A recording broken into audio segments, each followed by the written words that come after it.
Chinese बहू। हे भगवान, फिर से यह कोरोना नाम का राक्षस जाग गया। इस बार तो ड्रैगन के मुंह से मौत बरस रही है। सही बोल रही है माँ जी। मुझे तो अब शर्म ही आती है कि मैं चाइना से हूँ। न जाने क्या क्या खाती हैं, कैसी कैसी बीमारी फैलाती हैं। अरे बहू, लेकिन वहीं से तो तू भी आई है ना मेरी लाडो। तू तो अंडा भी नहीं खाती। माँ जी, अच्छा खासा सब ठीक हो गया था, लेकिन पता नहीं कैसे ये फिर निकल कर आ गया। काश चाइना वालों को थोड़ी सी और अकल होती तो आज हम लोगों से अपने यूं जुदा ना हो रहे होते। कोरोना की नई लहर से देश में हो रही मौतों और घर में बंद रहने के कारण हमारी चाइनीज बहू बहुत दुखी होती है। उसे लगता है कि भारत में जो कुछ भी हो रहा है वो उसी के कारण हो रहा है। अब हमारी चाइनीज बहू परेशान सी रहने लगी। अरे क्या बात है मेरी चाइनीज गुड़िया, आज तू एक्सरसाइज नहीं करेगी? अरे ना तो तूने जूस पिया है। क्या हो गया लाडो? कुछ नहीं मम्मी जी, बस अच्छा नहीं लग रहा। लोग मर रहे हैं और मैं जूस पीऊं। माँ जी, चाइना से आई ये महामारी और मैं भी तो चाइना से ही आई ना। अरे अरे बेटा, ऐसा ना सोच। सास पूरी कोशिश करती कि वो चाइनीज बहू को समझाए कि इस बीमारी के लिए वो खुद को दोषी ना समझे, लेकिन माँ जी, मैं आज खाना नहीं खाऊंगी। अब सबका खाना बना दिया है। मैं कमरे में जा रही हूँ, प्लीज डिस्टर्ब मत करना। सास ने अपनी हंसती खेलती बहू का ये रूप तो कभी देखा नहीं था, लेकिन करती भी तो क्या। अगले दिन सुबह सुबह, अरे ये पूरे घर से स्वादिष्ट खाने की महक आ रही है। ये कौन है जो चाय बनने के वक्त लंच बनाकर तैयार कर रहा है? वो किचन में आती है जहाँ चाइनीज बहू ने शुद्ध वैष्णव खाना तैयार कर रखा था। अरे बहू, सोई नहीं क्या जो इस वक्त इतने प्रकार का खाना बना लिया?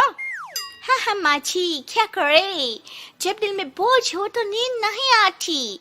तभी तो मैंने सोचा मैं गरीब और जरूरतमंद लोगों को खाना पहुंचा दूंगी।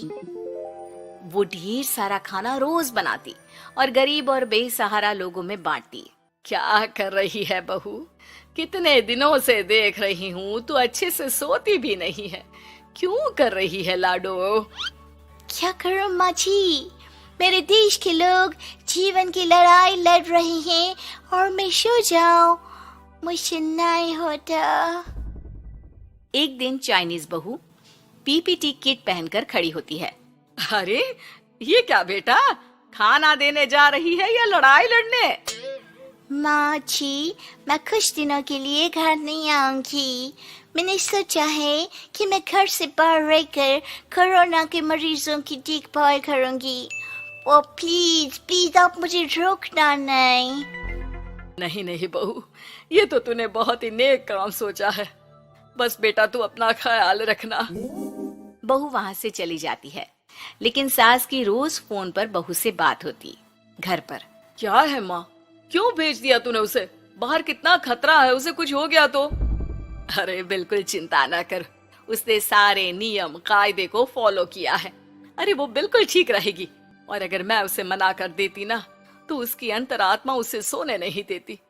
तू तो सारा दिन घर से ऑफिस का काम करता, लेकिन मैंने देखा है उसे कितना परेशान रहती थी कुछ दिनों से। हाँ वो भी है। उधर चाइनीज बहू लोगों का खूब ख्याल रखती, उन लोगों तक खाना पहुंचाती, उनके बच्चों की देखभाल करती। एक दिन बहू अपनी सोशल साइट देख रही थी तो उसे दिखता है कि एक आदमी ने बच्चों की देखभाल के लिए पोस्ट डाली है। बहू उसे फोन करती है। मैं आपकी कोई मदद कर सकती हूँ, प्लीज बताओ। दूसरी तरफ से आवाज आती है। मैं और मेरी बीवी दोनों ही कोरोना से पीड़ित हैं। हम लोगों के बच्चों को देखने के लिए कोई नहीं है, प्लीज हमारी मदद करो। हाँ हाँ बिल्कुल, आप परेशान ना हो, मैं आ रही हूँ। मुझे आपका एड्रेस बताओ। वो आदमी बहू को पता लिखवाता है। वहाँ वो पहुँच जाती है। ओह, ये किसे बुला लिया आपने? ये तो चाइनीज है, इसी के कारण तो हम लोगों का देश इस परेशानी से जूझ रहा है। अरे पर ये तो हिंदी में बात कर रही थी। तभी बीवी की ऑक्सीजन लेवल गिरने लगती है। ये क्या हो रहा है? आप टेंशन क्यों ले रहे हैं? जल्दी से इन्हें अस्पताल लेकर जाइए। रुकिए, मैं आपको एक अस्पताल में बेड भी दिला देती हूँ। वो मेरे अंकल का अस्पताल है। चाइनीज बहू फोन पर बात करके उन लोगों को बेड दिलाती है, जहां पति की भी तबीयत खराब हो जाती है और दोनों को बेड दिलाकर बहू घर में बच्चों की पूरी देखभाल करती है। सास का बहू पर फोन आता है। अरे मेरी चाइनीज गुड़िया, कैसी है रे तू? अरे माँ, पीछे की गली में ही हूँ मैं। वो खालिया लोग है ना, उन दोनों हस्बैंड वाइफ को कोरोना हो गया था। मैंने उन लोगों को श्रीवास्तव अंकल के अस्पताल में भर्ती करवा दिया है और अब मैं नमाज ही उन दोनों बच्चों का ख्याल रख रही हूँ। अरे जीती रहे बेटा, कोई जरूरत हो तो बता देना। नहीं माँ जी, सब कंट्रोल में है। बस इन बच्चों के माँ बाप ठीक होकर घर आ जाए। अच्छा माँ, इन लोगों के घर का फोन बज रहा है, मैं आपको थोड़ी देर बाद कॉल करती हूँ। लैंडलाइन में घर के मालिक का फोन था। हम लोगों की जिंदगी का कोई भरोसा नहीं है।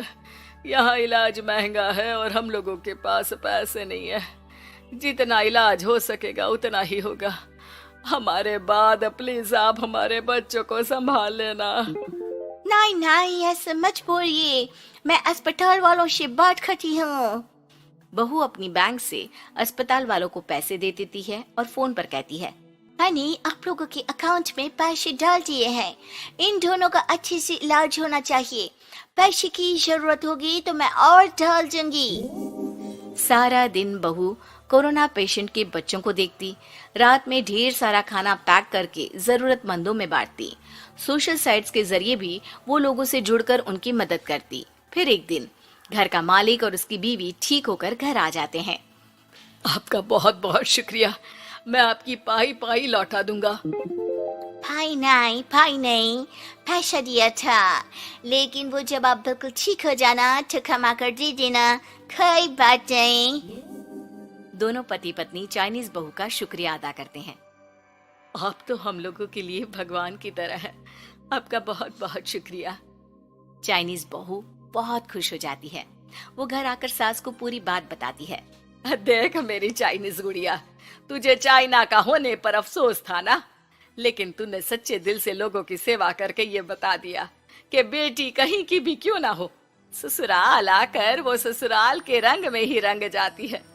अब तो तू मेरी भारतीय बहू है। हाँ।